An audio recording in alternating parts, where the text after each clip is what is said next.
हजरत शोएब अलैहिस्सलाम की बातें दिल को छू लेने वाली होती थी।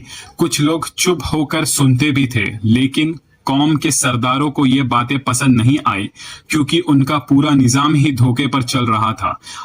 अगर लोग सच बोलने लगते तो उनका फायदा कम हो जाता। एक दिन कौम के सरदारों ने मजाक उड़ाकर कहा, शोएब, क्या तुम्हारी नमाज तुम्हें यह सिखाती है कि तुम अपने माल के साथ जो चाहे वो भी ना करे? यानी वो अल्लाह के नबी का मजाक उड़ा रहे थे। हजरत शोएब अलैहिस्सलाम ने बहुत ही सब्र के साथ जवाब दिया, ए मेरी कौम, सोचो, अगर मैं अपने रब की तरफ से सच्चाई पर हूं तो फिर मैं तुम्हें गलत कैसे कहना छोड़ दूं।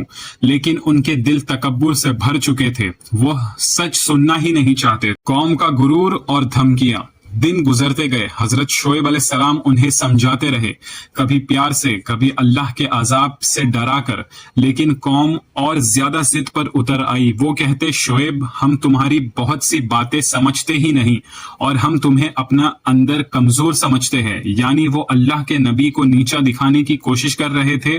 फिर उन्होंने धमकी भी दी, अगर तुम्हारा खानदान तुम्हारे साथ ना होता तो हम तुम्हें कब का संसार कर चुके होते।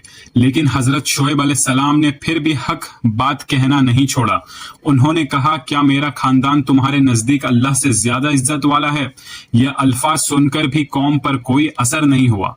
उनका घमंड उनकी आंखों पर पट्टी बन चुका था। वो समझते थे कि उनकी दौलत, उनके बाजार और उनकी ताकत उन्हें हर अजाब से बचा लेगी। फिर एक दिन कौम के सरदारों ने खुलेआम कहा, शोएब, या तुम हमारे मजहब में वापस आ जाओ, वरना हम तुम्हें और तुम्हारे साथियों को शहर से निकाल देंगे।